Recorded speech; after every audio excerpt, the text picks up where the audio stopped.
les enfants sont là, on dit ça comme ça dans les...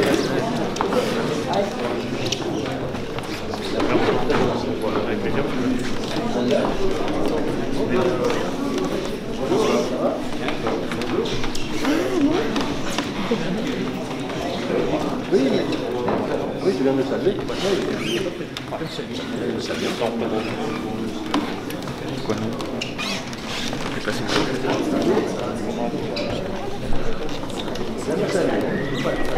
la famille est là, c'est bien.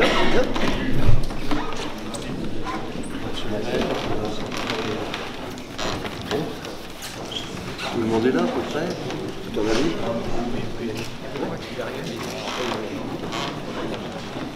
Encore un député légèrement en retard, me dit-on, ça arrive de temps en temps.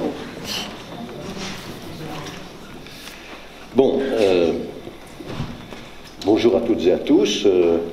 Nous sommes ici pour une cérémonie qui est certes une cérémonie, c'est-à-dire avec tout ce qu'il convient de respect des règles et des procédures, mais également une cérémonie conviviale, puisque c'est entouré de sa famille et de ses amis, en présence de nombreux élus que je salue, bien sûr, députés et membres de l'équipe municipale ici présents, ou maire d'une petite commune, mais devenue célèbre. Je vois encore des élus qui arrivent, d'ailleurs. Bon, nombre d'élus, tout le monde veut aujourd'hui témoigner de l'amitié que vous portez, qu'il porte à Jean-Philippe Morel. Pour ma part, je vais à grands traits, bien sûr, c'est la tradition, retracer le parcours de Jean-Philippe qui l'a amené jusqu'à être potentiellement décoré. Potentiellement, ce n'est pas encore fait. Cher Jean-Philippe, c'est donc une joie et un honneur pour moi de... Vous voyez, ce que je ne fais que rarement, de vous accueillir entouré de vos proches, de vos amis, et de toutes celles et tous ceux que vous avez conviés pour cette cérémonie d'amitié et de sympathie également. Vous avez l'habitude des mots, des longues plaidoiries pour défendre et pour convaincre, même si ce n'est pas forcément les plaidoiries les plus longues qui sont les plus brillantes, vous le savez.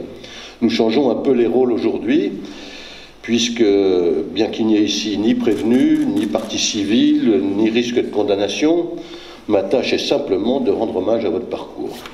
Celui d'un homme de conviction, passionné par son métier, véritablement engagé au sens noble du terme. Vous êtes donc en quelque sorte au cœur de cette affaire, celle qui nous réunit aujourd'hui.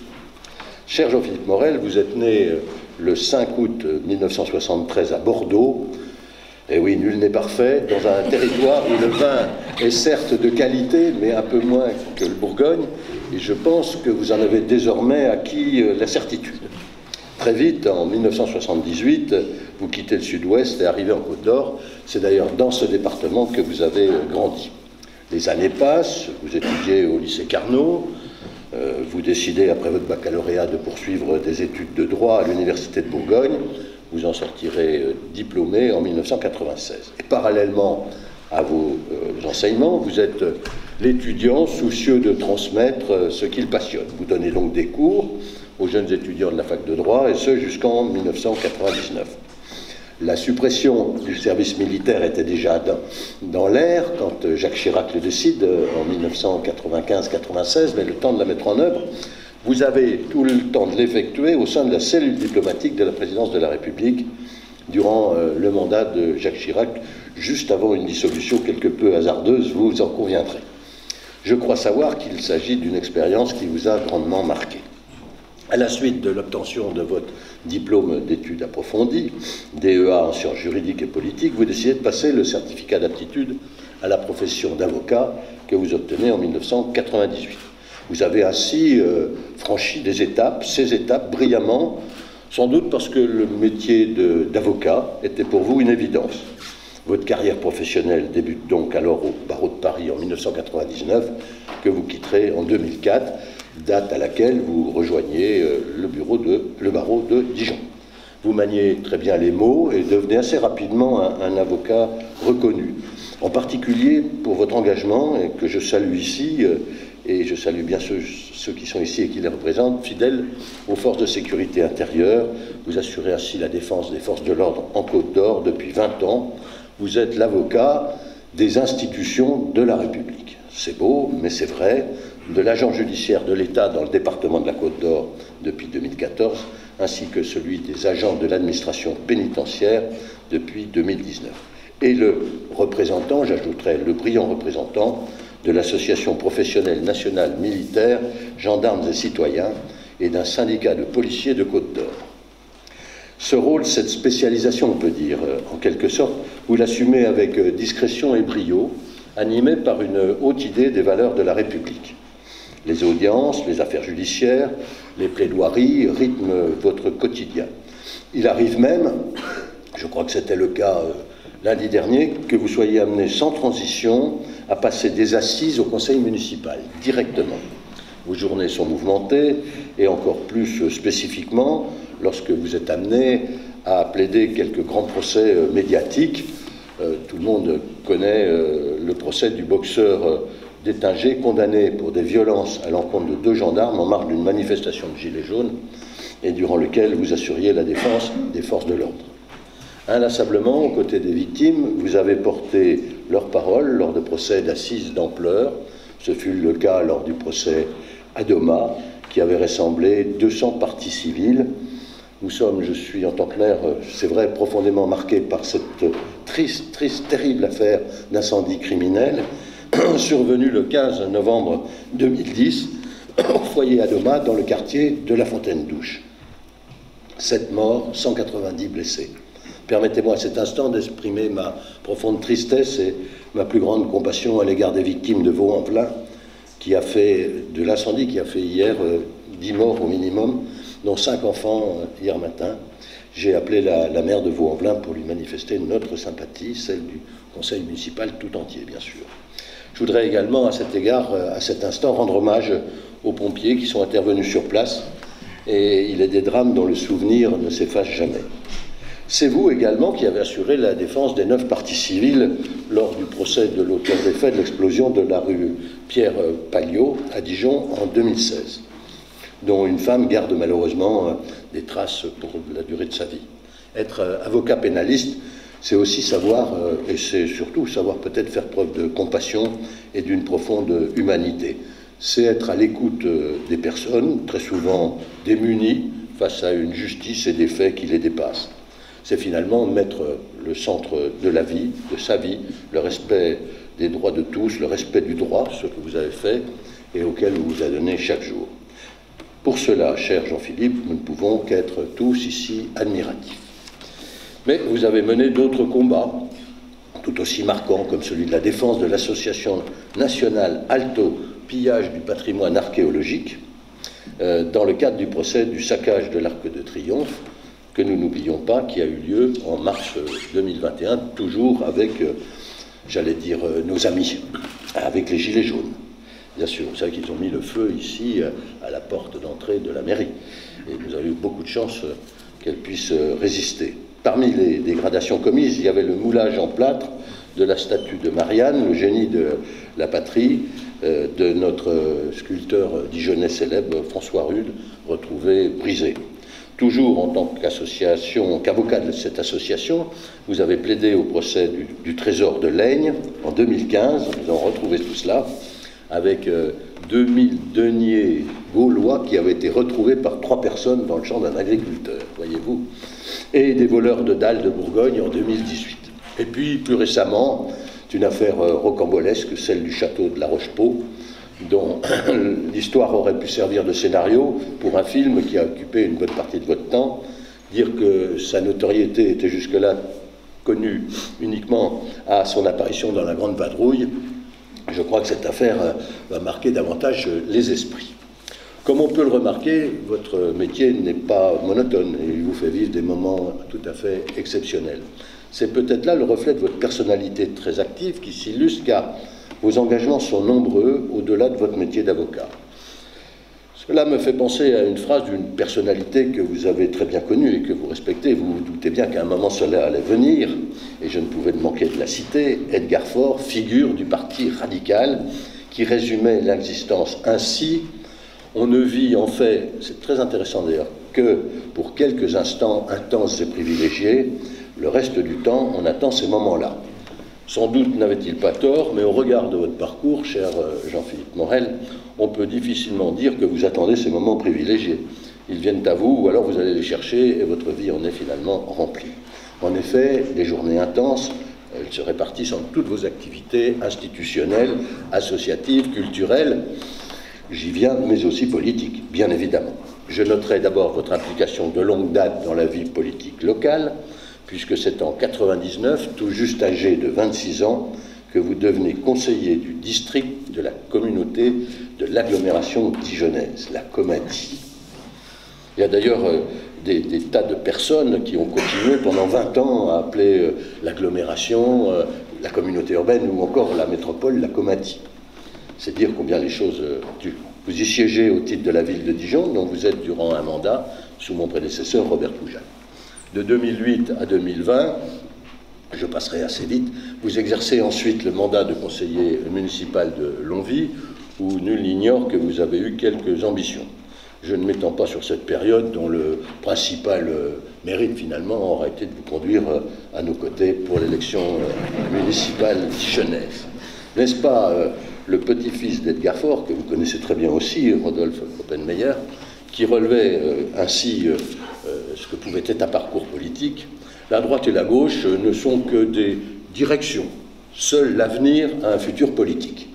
Avec ça, vous voyez où il faut aller.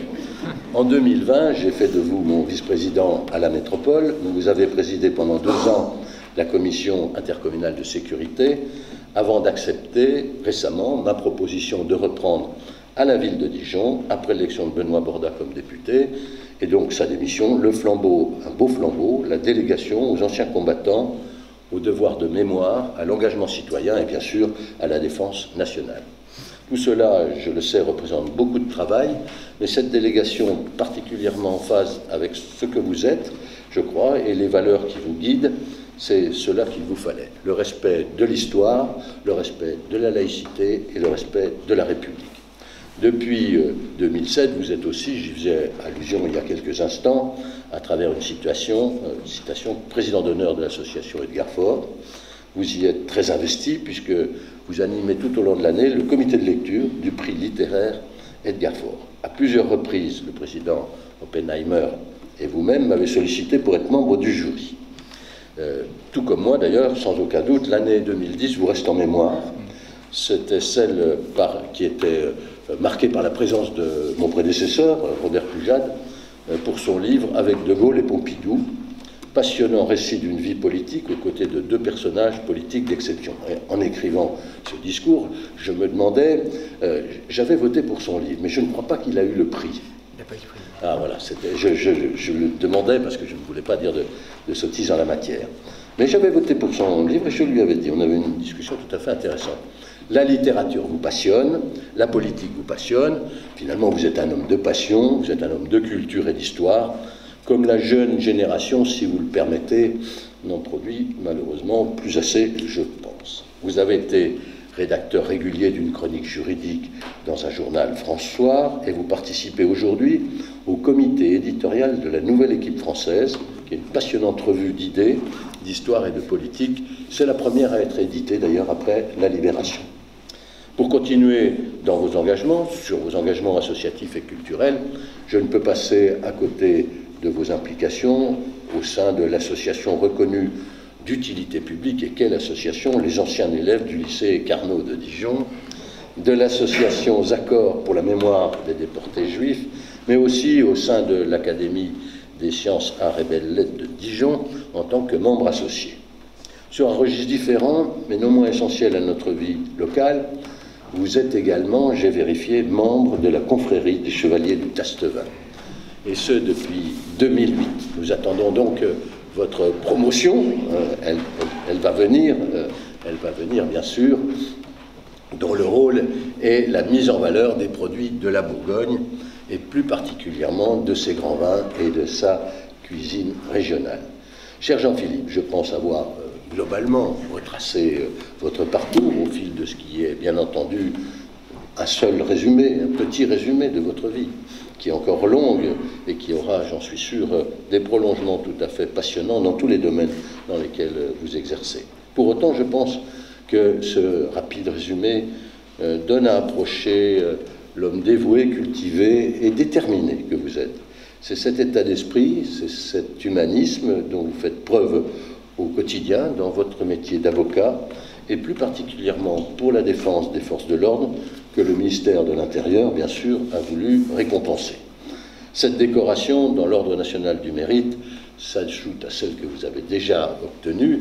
J'ai parlé de votre souci d'écrire et de littérature dans l'Ordre des Palmes académiques, puisque vous en êtes officier depuis 2017. Vous pouvez, je crois, cher Jean-Philippe, avec l'ensemble de vos proches, votre épouse, vos parents, vos enfants, Adrien et Romain, en être légitimement fiers. Cher Jean-Philippe Morel, au nom du Président de la République et en vertu des pouvoirs qui me sont conférés, nous vous faisons chevalier dans l'Ordre national du mérite.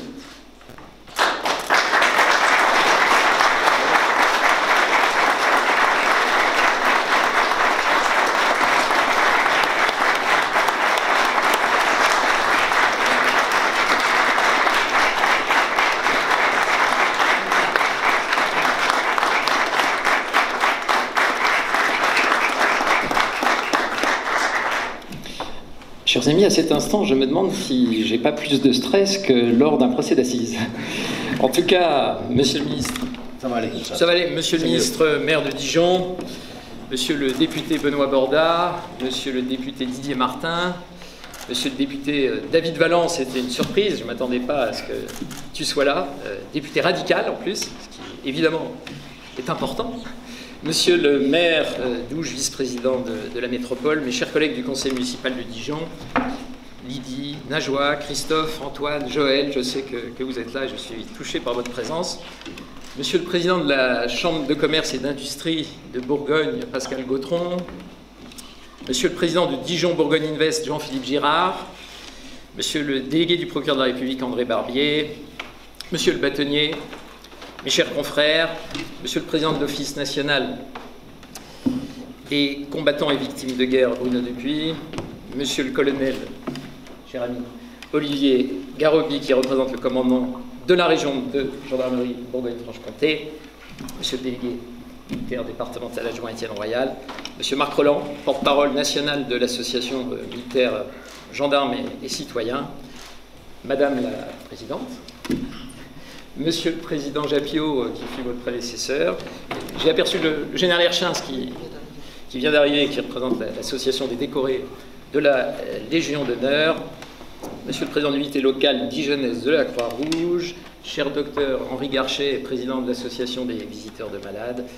Monsieur le porte-drapeau, je ne vous oublie pas. Chers amis, et chers professeurs Bodino, que j'ai aussi aperçu tout à l'heure, qui fut mon professeur à l'université. J'ai plus souvent l'habitude de plaider pour les autres que de parler de moi. C'est pas un exercice forcément évident. En tout cas, merci de votre présence qui me touche particulièrement ce samedi d'avant Noël. Et merci à vous, monsieur le maire, de nous accueillir dans ce salon bleu qui fait évidemment écho à la couleur de la décoration que vous m'avez remise. J'ai aussi été très touché par vos très aimables et agréables paroles à mon égard. Je dirais que ce fut une douce plaidoirie. Je suis particulièrement honoré que vous me remettiez, cher François, personnellement ces insignes. Je voudrais en premier lieu vous exprimer toute ma gratitude et la confiance que vous me faites au quotidien. Cette marque de reconnaissance de la République qui m'honore aujourd'hui, je la dois, comme vous l'avez rappelé, à mes engagements qui m'ont toujours effectivement animé avec passion et persévérance. Quand on reçoit une décoration, c'est d'actualité, un peu la mi-temps du match. On prend alors le temps de jeter, ce que j'ai un peu fait, vous l'avez fait, j'avais même oublié des choses, je ne savais pas avoir fait autant de choses finalement dans autant de domaines. On prend le temps de jeter un regard en arrière sur les actions de jeu et on se projette un petit peu sur la seconde mi-temps qui va démarrer. La première mi-temps pour moi, ce fut celle d'engagement professionnel et de mon investissement dans l'action publique. J'ai eu le bonheur, évidemment, tout au long de ce chemin, de faire de très belles rencontres. Certains ont malheureusement disparu, mais si ce matin vous êtes à mes côtés, c'est parce que depuis longtemps, ou plus récemment, nous avons partagé ensemble des moments, des causes, des passions, ou travaillé ensemble, ou simplement pu nous apprécier mutuellement. Cette distinction, je vous la dois. Étant également décoré sur proposition du ministre de l'Intérieur, je l'ai dit aux forces de sécurité intérieure, police nationale, gendarmerie, administration pénitentiaire, que je défends comme avocat depuis près de 20 ans. Je remercie les nombreux fonctionnaires d'État qui sont présents aujourd'hui, qui, en leurs grades et qualités, se consacrent à ces missions essentielles du quotidien de préservation du lien social. Olivier, Christophe Fernandez, secrétaire général de l'unité SGP Police, Fatima Baudry qui sont présents aujourd'hui, mon ami Olivier Roger, et évidemment mon capitaine Marc Roland, porte-parole de cette association. Effectivement, nous avons eu à ferrailler au moment des Gilets jaunes à travers le procès d'Étinger et bien d'autres affaires au plan national qui, dans un contexte particulièrement compliqué pour l'équilibre, je dirais, dans d'autres pays à ce moment-là.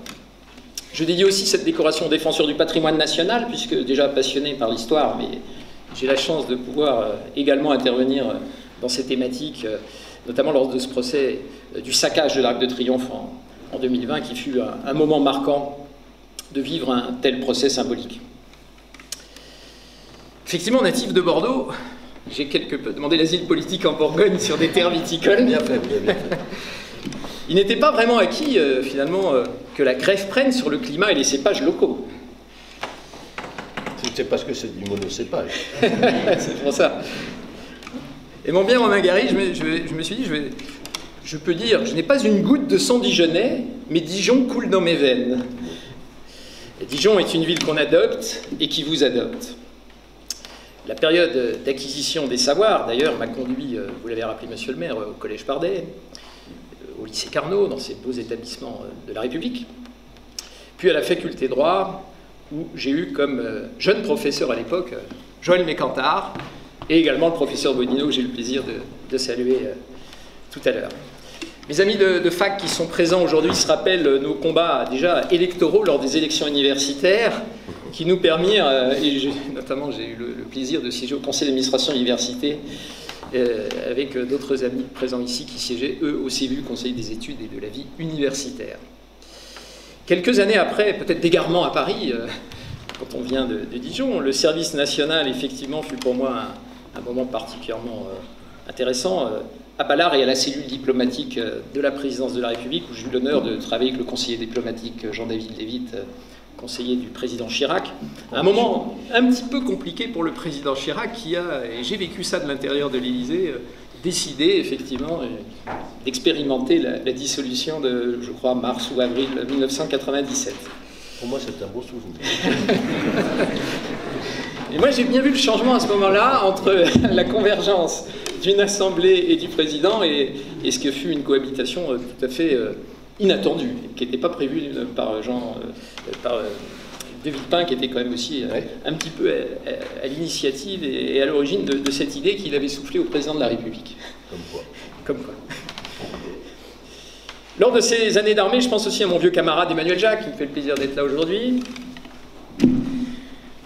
Le CAPA obtenu, je prête d'abord serment à l'extrême fin du siècle, puisque j'ai prêté serment, je crois, en novembre 1999, il était temps. Et j'ai fait quelques armes judiciaires à Paris, effectivement, comme avocat d'abord collaborateur. Mais d'évidence pour moi, c'est à Dijon que je voulais m'installer. En 2004, je concrétise ce projet mûri de longue date. Et adhérent du plus vieux parti fondateur de la République, le parti radical, celui de Clémenceau, Jean Moulin, Mendès France, David Valence et moi, je ne pouvais que choisir d'installer mon cabinet avec une vue plongeante sur la place de la République.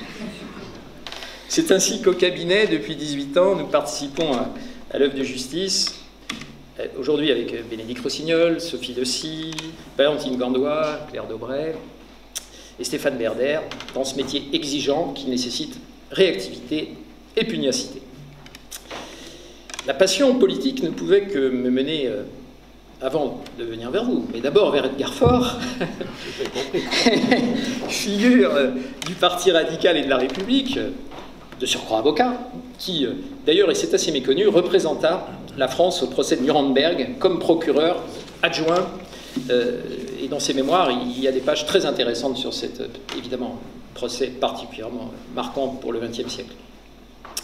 Et avec son petit-fils, nous animons chaque année à Paris, effectivement, le prix politique Edgar Faure, qui tente de perpétuer la mémoire de cet homme d'État espiègle, de grande culture, qui fut professeur d'ailleurs de droit romain à la faculté de droit de Dijon, et je crois que d'ailleurs le professeur Bodino l'avait eu comme professeur.